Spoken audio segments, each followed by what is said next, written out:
स्वागत है प्यारे बच्चों आपका आपकी अपनी इस कक्षा में। आज हम आपकी पाठ्य पुस्तक हमारी दुनिया के पाठ 12 पानी ही जीवन का अध्ययन करेंगे। इस पाठ में हम पानी के महत्व के विषय में पढ़ेंगे। वैसे तो आपकी पाठ्य पुस्तक के सभी अध्याय सभी पाठ महत्वपूर्ण हैं और आपके दैनिक जीवन से जुड़े हुए हैं और उसमें आपको जो ज्ञान दिया जा रहा है उस ज्ञान की आपको बहुत ज़रूरत है। लेकिन आज जो पाठ है वो सभी पाठ में सबसे ज़्यादा महत्वपूर्ण विषय पर है और वो विषय है पानी। हम पानी के बिना इस दुनिया में अपने जीवन की कल्पना ही नहीं कर सकते हैं। पानी के बगैर आप सहज ही जानते हैं कि हमारी ज़िंदगी कैसी हो सकती। तुमको जान करके ताज्जुब होगा कि पृथ्वी पर 2/3 भाग में जल है, यानी कि कितना ज़्यादा पानी है और पानी से ही पूरा मतलब हम लोग का जीवन चल रहा है। तो पाठ की ओर चलते हैं। पाठ में तरुण और मनोहर की बातचीत से ये पाठ शुरू होता है। मनोहर जो है वो तालाब की ओर नहाने के लिए जा रहा है, जबकि तरुण जो है चापा नल पे नहा रहा है और उसकी माँ जो है वहाँ पे बर्तन धो रही है। ये कहानी की शुरुआत में है। तो तरुण कहता है मनोहर आओ नल पे ही नहा लो, चापा नल पे। तो मनोहर कहता नहीं, मुझे तालाब में नहाना है क्योंकि मुझे कपड़ा भी धोना है। तो ये जो बातचीत है ये आम बात है, तुम्हारे अपने गांव की बातचीत समझो, क्योंकि तुम लोग भी सुबह में नहाने जाते हो तो कोई तालाब में जाते हो और कोई नदी में जाता है और कोई चापा नल में ही नहाता है। गांव का जीवन इन्हीं 3 चीज़ पर है। कुआं पर भी लोग जाते हैं नहाने। तो ये सब पानी के स्रोत हैं, तालाब, नदी, कुआं, ये सब जो है चापा नल, ये सब पानी के स्रोत हैं जिसका हम लोग उपयोग करते हैं। लेकिन सोचने की बात यह है कि 2/3 भाग जल होने के बाद भी हम लोग को पीने का जो स्वच्छ पानी है वो नहीं मिल पाता, बहुत लोगों को नहीं मिल पाता। तो उसका सबसे बड़ा कारण ये है कि 2/3 भाग जो जल है उसमें अधिकांश समुद्र में है, महासागर में है, बड़े बड़े महासागर जो है उसमें वो जल है। और तुमको पता है कि समुद्र का पानी खारा होता है, नमकीन होता है, वो पानी पीने योग्य नहीं होता है। तो हम लोग गांव में चापानल कुआं का पानी ही पीते हैं और तालाब पे हम लोग नहाने जाते हैं, कपड़ा धोते हैं, लेकिन पीने का पानी तालाब का कोई इस्तेमाल नहीं करता, इसलिए कि पीने के पानी में स्वच्छता बहुत ज़रूरी है और चापानल का पानी, कुआं का पानी स्वच्छ होता है।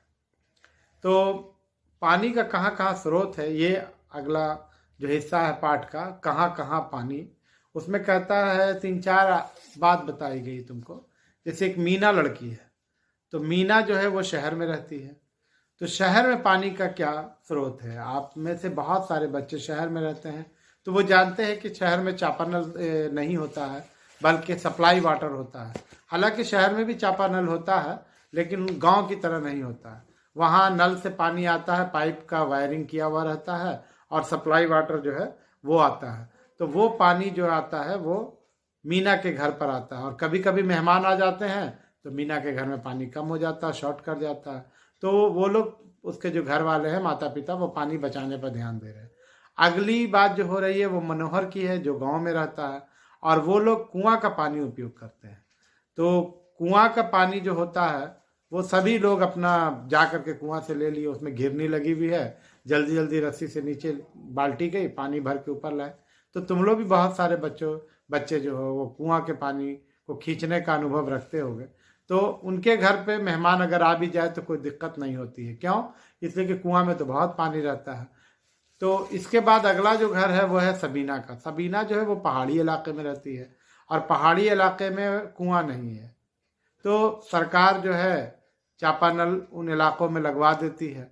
हालांकि सबीना जो है पहले नदी के पानी से ही काम करती थी, लेकिन पंचायत की ओर से जब चापानल लग गया तो वो लोग चापानल का पानी इस्तेमाल करने लगे और पहले चूहा से लाकर पानी पीते थे। चूहा जो है वो छोटा छोटा पहाड़ी इलाकों में गड्ढा होता है जिसमें पानी रिस करके जमा होता है तो उसको चूहा कहते हैं। तो इस तरह तीन बातें तुमको बताई गई, एक गांव की ज़िंदगी, एक शहर की ज़िंदगी और एक पहाड़ी इलाके की ज़िंदगी।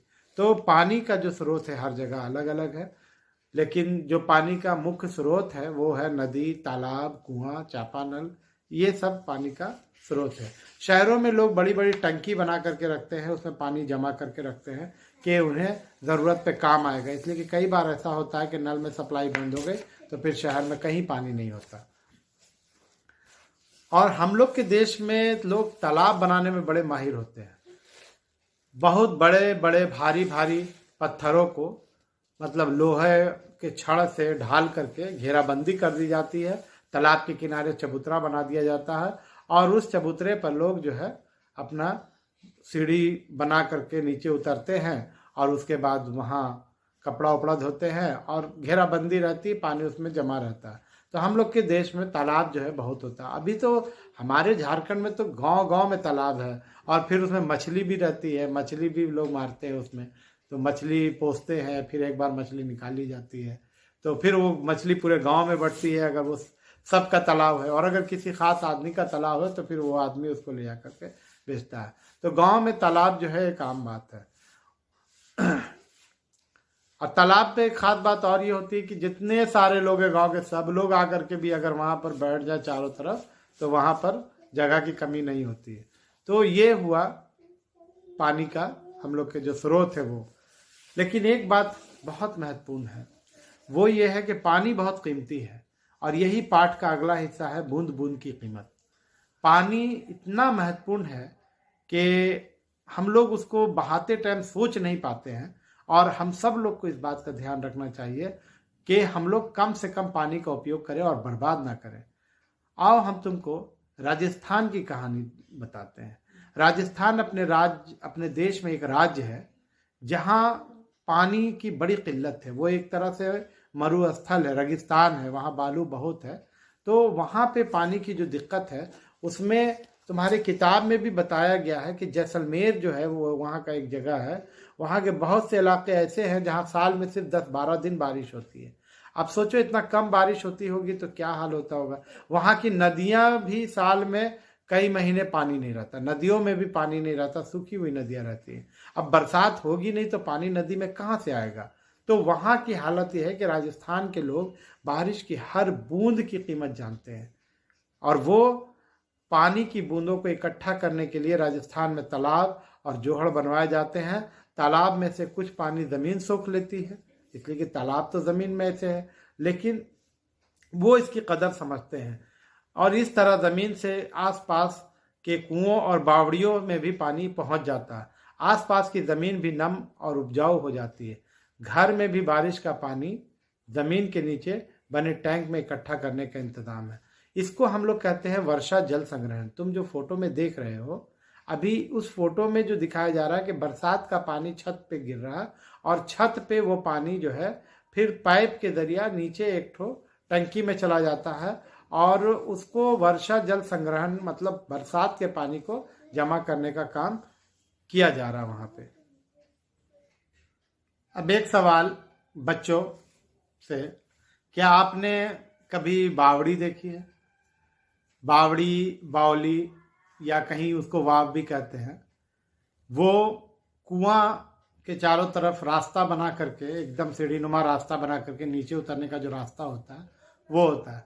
100 के नोट को अगर आप देखिएगा तो उसके पीछे रानी की वाव का चित्र है, वो एक बावड़ी का चित्र है, बावली का चित्र है। और गुजरात में वाव कहते हैं बावली को। तो बावली इस तरह से होती है कि कुआं जो होता है एकदम नीचे, कुआं में जहाँ पानी है वहाँ एकदम डीप कर दिया गया, चारों तरफ गड्ढा करके एकदम, और फिर उस कुएं तक पहुँचने के लिए एकदम सीढ़ी नुमा रास्ता बनाया गया पाया दे दे के। तो अंदर में भी एक छोटे से महल जैसी आकृति बन जाती है, उसमें भी मेहराब होता है, मतलब उसका द्वार होता है, आने जाने का रास्ता होता है, सीढ़ी होती है। दिल्ली में अग्रसेन की बावली बहुत मशहूर है।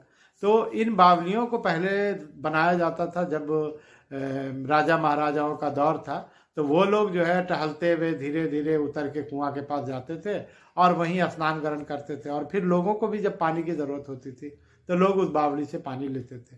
तो ये जो बावली है इसको बनाने का भी उद्देश्य वही था कि किस तरह से सहूलत से पानी हमको मिल सके और लोगों को पानी आसानी से मिल सके। इसलिए कि पानी बहुत नीचे होता तो कैसे उसको रस्सी से खींचेंगे, तो उससे बेहतर था कि वो एकदम चलते हुए वहाँ तक उतर जाएंगे और उतना पानी ला करके काम करने से अच्छा था कि वहीं जा करके नहा ले। तो इस तरह की बावली आपको बहुत ही ज़्यादा देखने को मिलेगी हर जगह।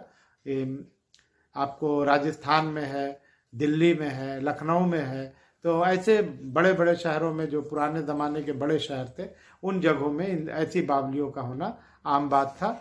और पुराने ज़माने में कई जगह बहुत सी सुंदर बावड़ियाँ प्यासे यात्रियों को पानी पिलाने के लिए भी बनाई जाती थी।